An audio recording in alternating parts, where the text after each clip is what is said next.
Los bendigo, hermanos, con la paz del Señor. Que el Señor les bendiga grandemente. Comparto con ustedes una reflexión que hace mucho tiempo yo la venía pensando y que en las últimas semanas ha ido madurando. Nos venimos familiarizando con una palabra que antes casi no se usaba, que es la palabra pandemia. Siempre se había usado la palabra epidemia. Sin embargo, ahora vemos que el término exacto para esta crisis del coronavirus es la palabra pandemia. Pan significa totalidad, eh, al contrario de epidemia, que era una enfermedad focalizada en un territorio determinado, en un lugar determinado. Esto no es casualidad. Esta pandemia no es algo que haya salido de la nada, sino que es un fruto de un encadenamiento, de un proceso de cosas que hace muchos años que se viene dando y que tiene que ver con la globalización. La globalización que siempre ha venido acompañado de una dialéctica como llena de progresismo, lleno de conceptos positivos. Se equipara el globalismo a la igualdad entre los pueblos, a la equidad entre las naciones.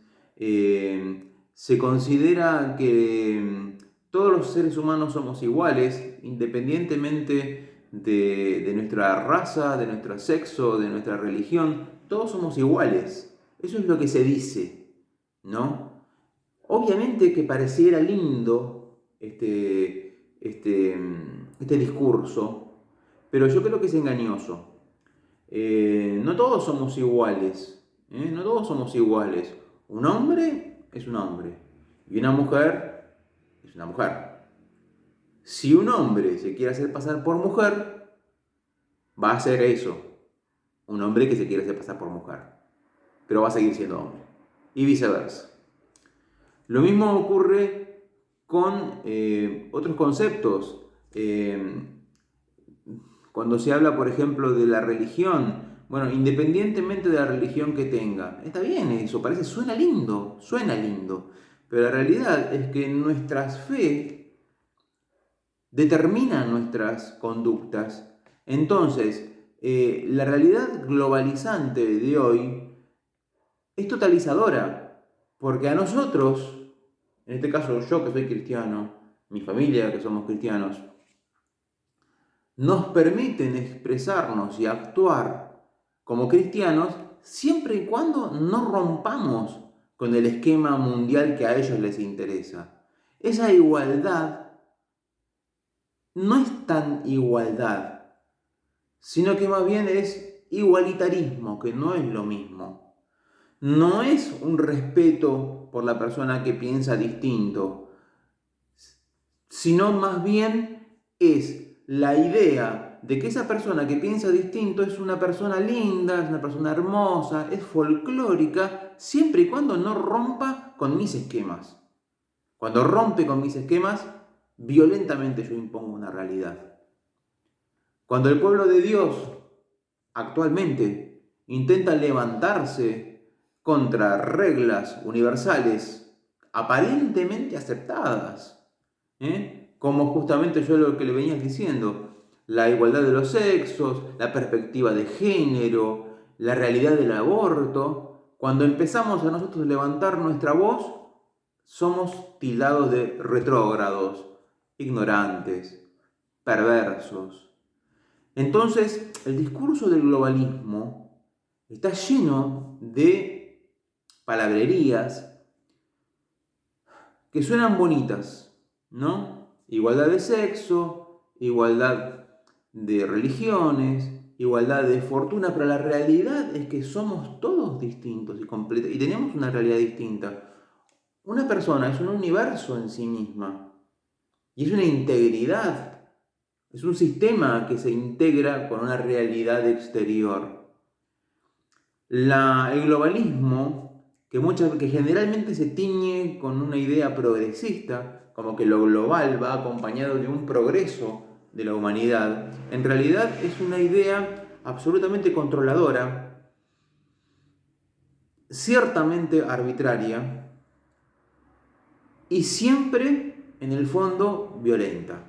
Es decir, es hermoso lo que vos decís siempre y cuando no rompa el orden mundial, el orden de lo que ahora se quiere imponer. Hay valores que se piensan eh, universales, independientemente de la realidad de ciertos países.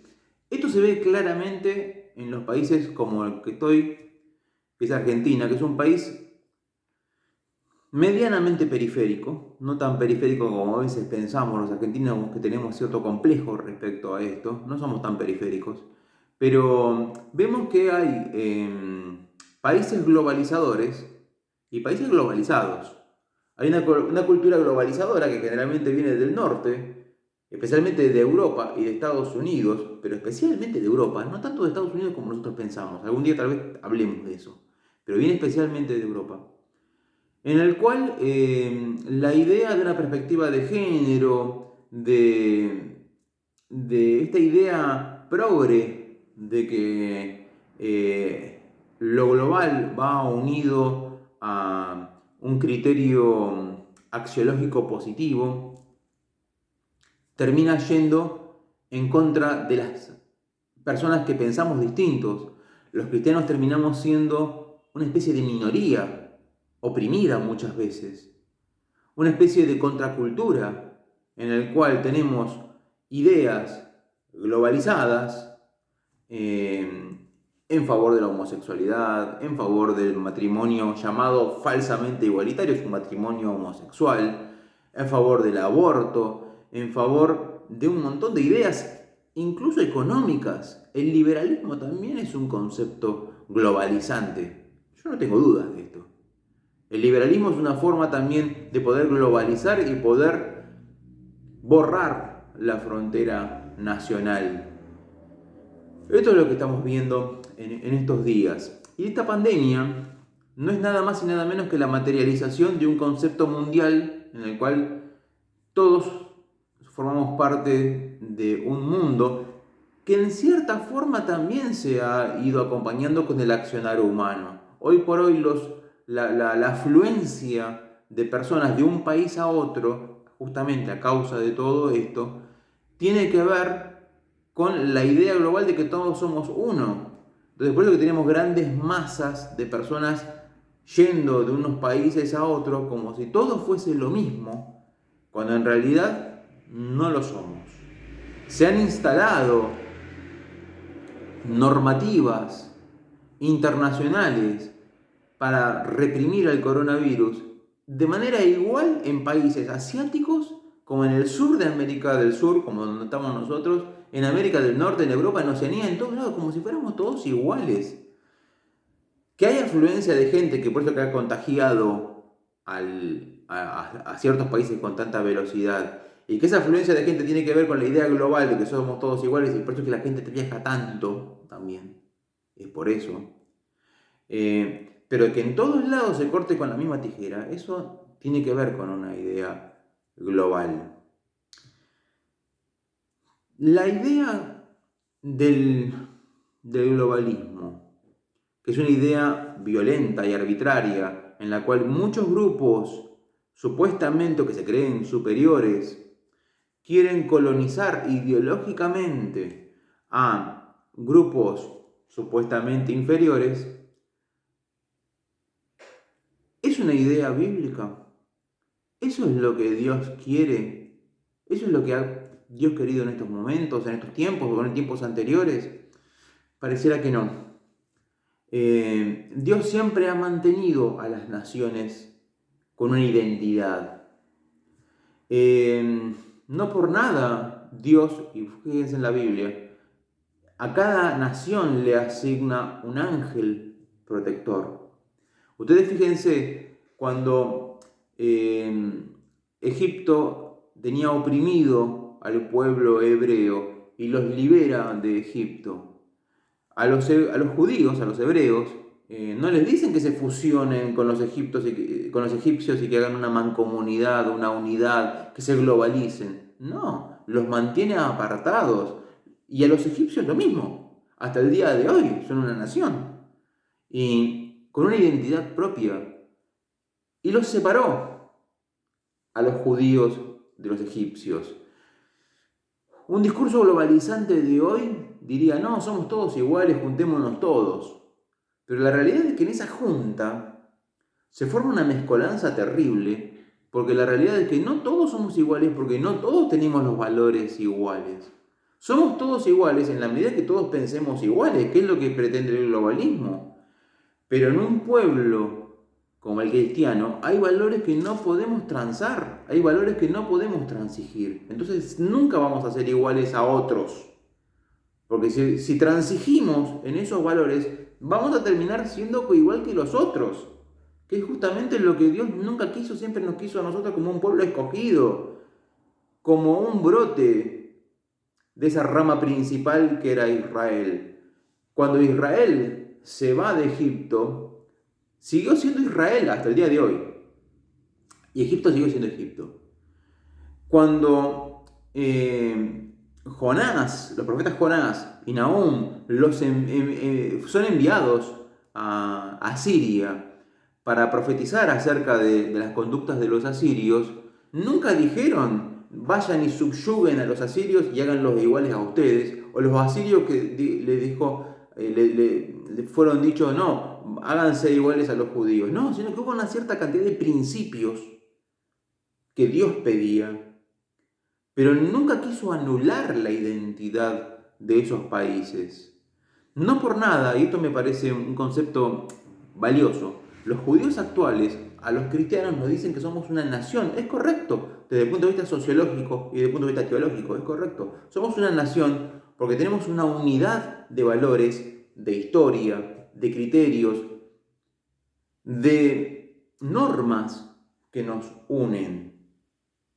Y por eso es que una idea globalizante nos iguala a todos y pisotea a los valores que en este momento nosotros tenemos. Si las ideas globalizantes fuesen ideas cristianas, pisotearía también las identidades, o se sentirían pisoteados ciertas naciones, porque son valores que ellos no aceptan y no creen. Cuando Israel es enviado al exilio, también Dios mantuvo su identidad, tanto de los exiliados, que es el pueblo judío, pero también de los exilantes, de Asiria, en primer lugar, de Babilonia, en segundo lugar. Los mantuvo su identidad, mantuvo sus valores. Hasta el día de hoy hay personas que se siguen considerando asirios, que se siguen considerando caldeos, hasta el día de hoy. Son naciones que no han desaparecido. Búsquenlo y van a ver de qué es así. Incluso algunos se han convertido al cristianismo, pero han mantenido su identidad nacional. Esto no es exclusivo del Antiguo Testamento, es también del Nuevo Testamento. En el Nuevo Testamento, en Romanos capítulo 1, versículo 16, dice que la revelación le fue dado primero a los judíos y luego a los griegos, ¿sí? Pero en ningún momento Dios intentó fusionar el judaísmo con el helenismo. Mantuvo a los judíos por un lado y a los griegos por otro. Nunca los unió en ideas globalizantes, sino que mantuvo su propia identidad, adorando al mismo Dios, aún adorando al mismo Dios, pero con ideas propias, con idiosincrasias y culturas propias. ¿Por qué pasa esto? Porque en el Nuevo Testamento también está dado el ejemplo de que unir a naciones, incluso que tengan su propio Dios, el mismo Dios, es difícil. Fíjense en el capítulo 6, versículo 1 del libro de los Hechos, donde los griegos se quejaban de que las viudas griegas comían menos que las viudas judías. Esto en la antigua iglesia, en la iglesia seminal, en la iglesia primitiva, en la primera iglesia. Imaginen ustedes que esto pasaba entre los propios cristianos. ¿Cuánto más puede pasar entre pueblos que somos ahora tan distintos y que incluso adoramos a dioses distintos? Fíjense, le voy a leer el capítulo 34, versículo 1 del libro de Isaías. Fíjense cuál es la forma de pensar de Dios. Dice, acercaos, naciones, juntaos para oír, y vosotros pueblos, escuchad. Fíjense, habla de naciones y de pueblos. Luego dice, después, dice, oiga la tierra y cuanto hay en ella, el mundo y todo lo que produce. No es que Dios ignore a la humanidad, al mundo entero, pero Dios habla primeramente a las naciones, a los pueblos, porque esa es la forma de poder comunicarse de Dios, según la identidad de cada uno de los pueblos. Tanto es así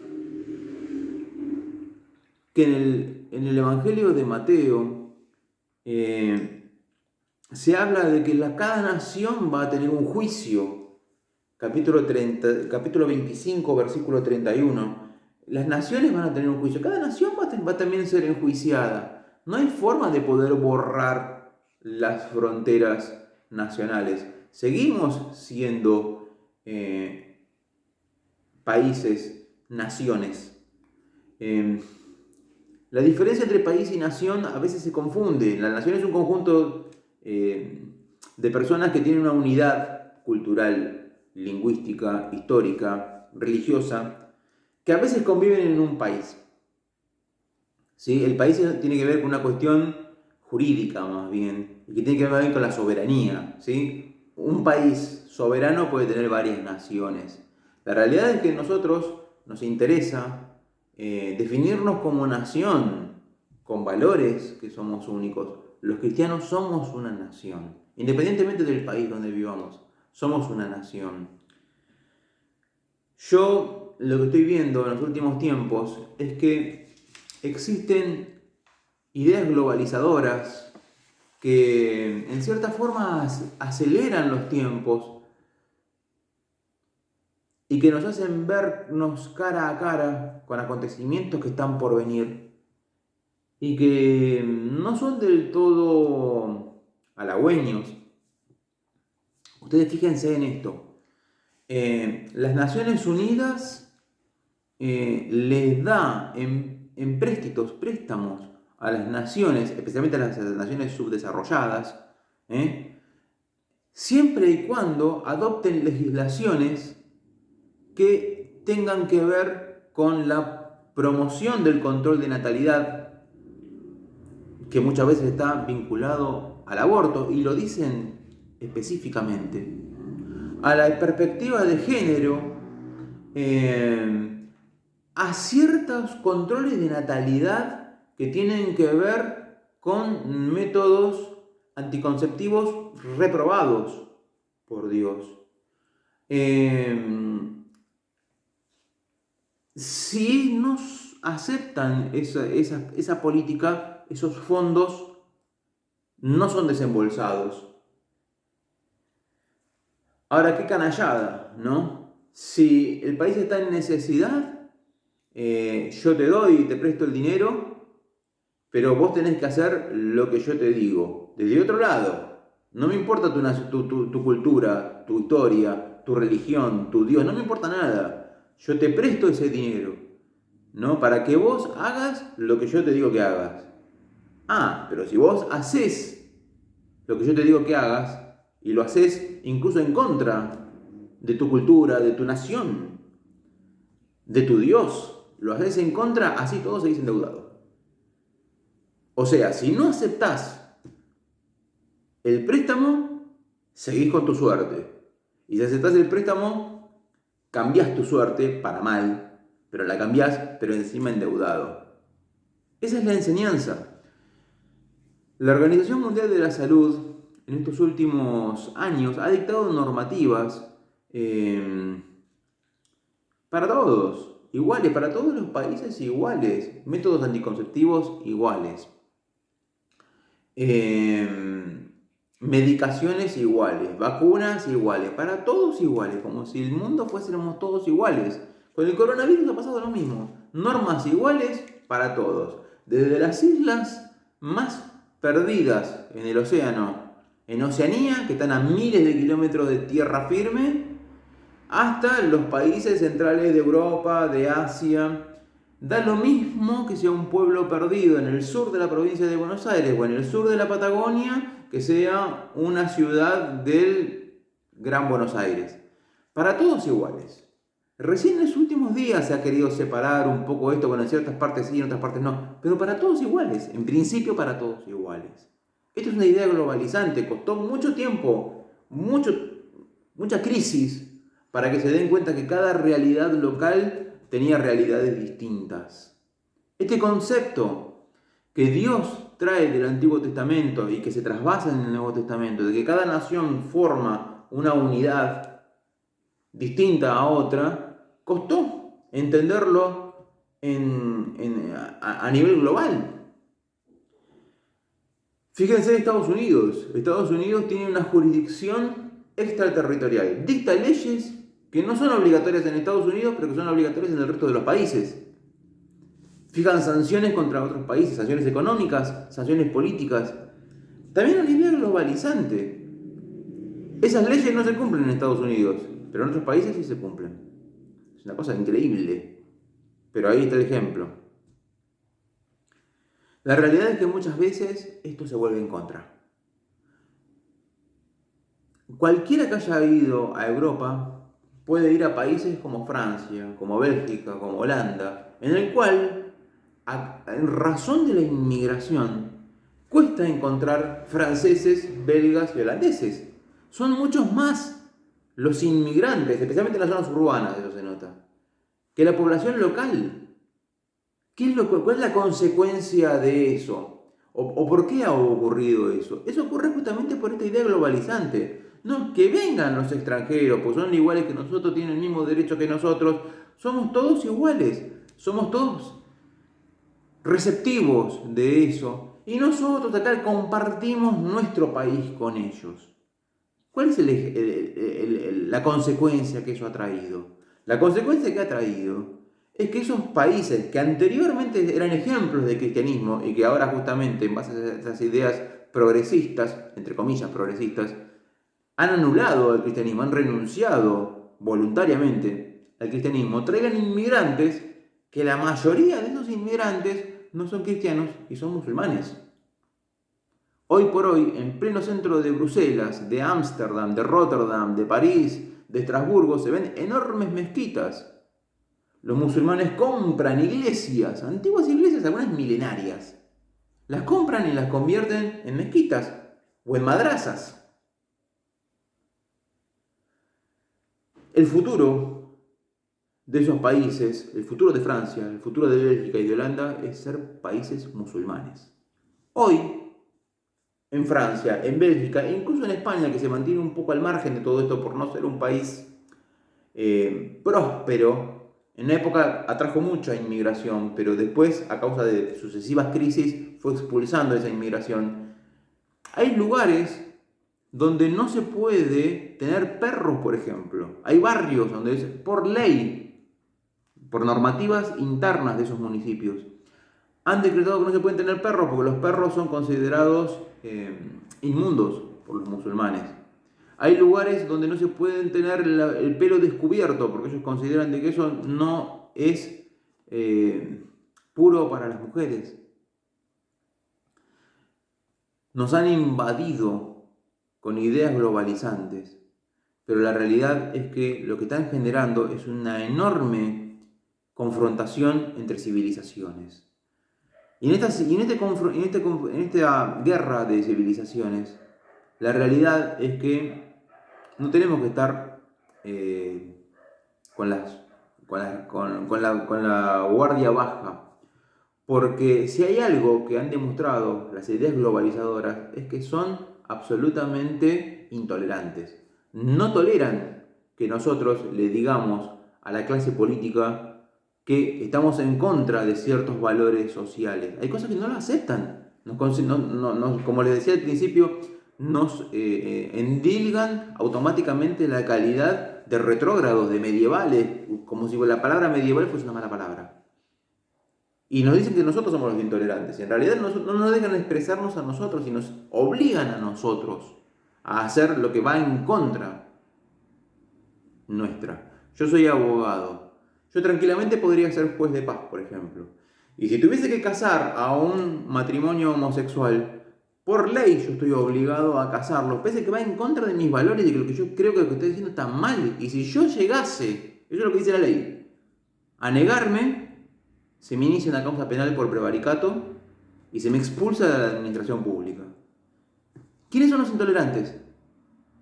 Yo no tendría problema en que esa ceremonia la celebre otro, porque no me lo obliguen a celebrarla a mí. Ahora, retomando lo que yo les decía, si bien nosotros, el mundo cristiano occidental, ha caído en una decadencia que muchas veces se asocia lamentablemente a la Iglesia Católica. La Iglesia Católica, bien o mal, fue una fuente de contención contra esto en Europa, especialmente en Estados Unidos y en Argentina también. Pero la Iglesia Católica, al caer en decadencia, no tenemos ninguna muralla que prevenga contra esto. Nosotros estamos con la guardia baja en Occidente, mientras que hablamos de ideas globalizadoras. Del otro lado también tenemos personas que piensan en términos globalizadores, pero con otra concepción.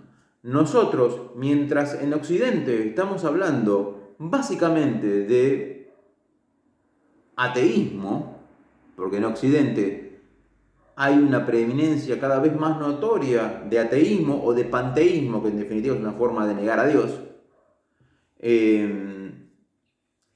Tenemos la colonización de civilizaciones que no tienen esa idea y que se adentran en nuestras propias tierras y que nos obligan a creer en lo que nosotros no creemos. Estamos entre dos espadas. Por un lado, no podemos ir contra nuestros gobernantes, que son ateos, porque si nosotros vamos y avanzamos con nuestras ideas, nos dicen retrógrados, nos dicen medievales. Ahora, cuando vienen los musulmanes, yo no sé por qué les abren las puertas. ¿Por qué se les abren las puertas? Pero ellos, cuando sean un número fuerte, y en ciertas partes ya lo son, y Europa es el caso más notable, van a imponer su ideología, porque ellos no van a transigir como transigimos nosotros. Esa es la realidad. Yo pensaba en esto, especialmente en la Argentina, que es la realidad que me toca vivir acá. Una de las primeras cosas que dijeron, yo estaba leyendo los noticieros y escuchando los noticieros de la televisión, cuando ocurrió la pandemia, una de las primeras cosas que hicieron fueron cerrar las iglesias. ¿Por qué cerraron las iglesias? Y porque hay mucha concentración de gente. O sea, equipararon la cerrazón de la iglesia como si fuese un partido de fútbol, en el cual hay 5.000 espectadores. A ellos les da lo mismo que sea una iglesia o que sea un partido de fútbol.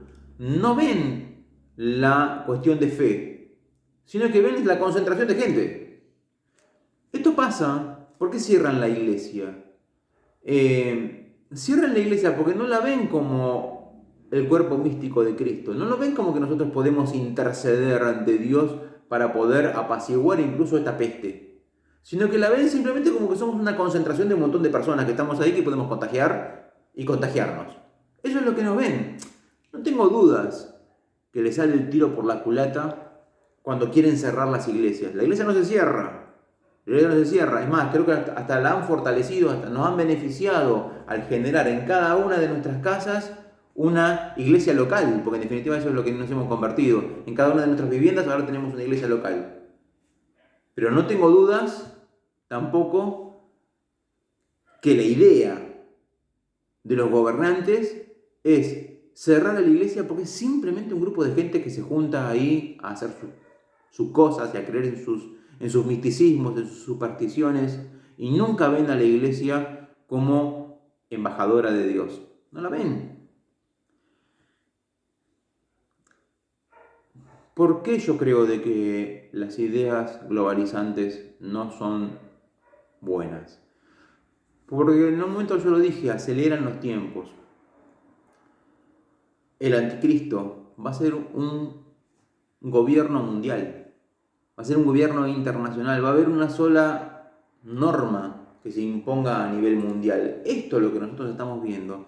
Son los inicios, el globalismo, el progresismo internacionalista. Es un inicio, un prolegómeno de esto que va a ocurrir, no sabemos cuándo, pero que es la de un gobierno mundial.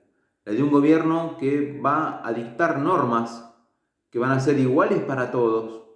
Vamos a tener una sola moneda, solas leyes, que encima va a estar apuntalado por un falso profeta, que encima nos va a dar mercadería idolátrica para que también comamos de ahí.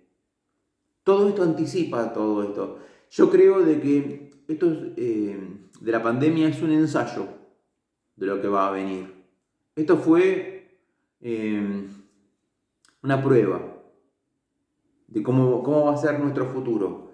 Pero tenemos que estar preparados, porque el internacionalismo, el globalismo, funcionan con una retórica atractiva, tienen ideas falsamente atractivas, son seductores, pero traen aparejado el fracaso de la civilización y la persecución de los cristianos. El mensaje esperanzador de todo esto es que Jesús va a estar con nosotros hasta el fin de los tiempos. Esa es la promesa que Él tiene. No tenemos que sentirnos solos, no tenemos que sentirnos como que estamos ensimismados en nuestra propia realidad. Dios está con nosotros, Dios nos protege y nos cuida, y esa es su promesa que no va a fallar. En este tiempo de crisis, realmente vemos la gloria de Dios al protegernos de males mayores. Eso es lo que vemos. Los bendigo, hermanos, y hasta la próxima.